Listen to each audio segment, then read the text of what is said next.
Hello everyone, today I'm going to give you a little bit summary about the Erasmus Plus guidelines from the year 2021 until the year 2027. Let's start by the budget, which is the most important question. Budget for this program for along with 7 years is going to be 26.2 billion euro, in which the European Commission has been anticipated for the new Erasmus Plus program. So the budget is going to be serving three main key actions. The key action 1, which is the mobility of learners and staff. The key action 2, which is partnerships for cooperation and exchange of good practices. And the key action 3, which is the support to the policy development and cooperation. So, key action 1, learning mobility of individuals. Depending on the profile of the participants involved, the following types of mobility projects are supported under the key action 1 of the Erasmus Plus. Mobility project for higher education students and staff.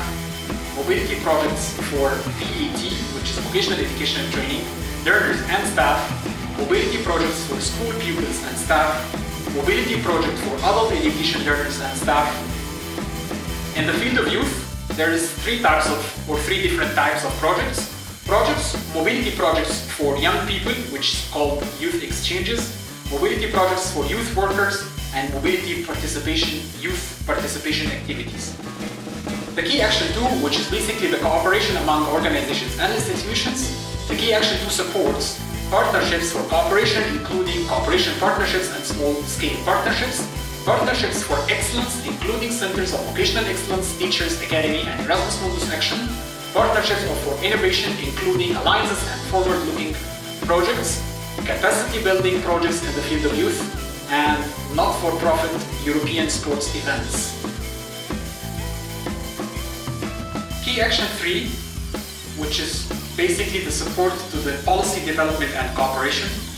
Key action 3 actually covers many other actions in support of policy reform in the education, training and youth fields that are implemented directly by European Commission or through specific calls for proposals managed by the Education, Audiovisual and Culture Executive Agency. These actions are grouped in the following sections.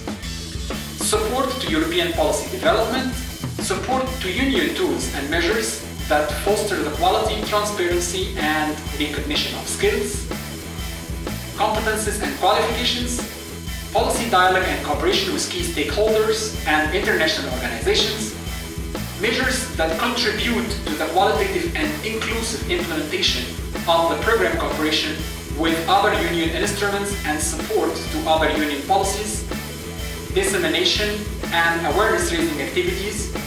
That's basically all about the key action 3. There will be 4 priorities actually in which they being focused for the entire program of the Erasmus Plus.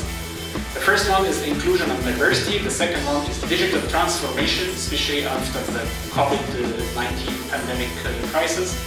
And the third one is environmental sustainability and climate change, focusing basically about the sustainable development goals. And the last one will be actually the participation in the democratic life. So as you can see, there is a slight difference between the program in 2014 to 2020 and the new program, which is from the 21 until the 27, which is basically we can found in the key action 2, the strategic partnerships. It used to be, now it's called the partnership for cooperation, which is basically enable the organizations to have more cooperation amongst themselves, considering the fact that they are still also looking for projects in the innovation field and the best practice field, but it's just with different names. One of the things that also have changed in the new program guideline, which is the traveling distance.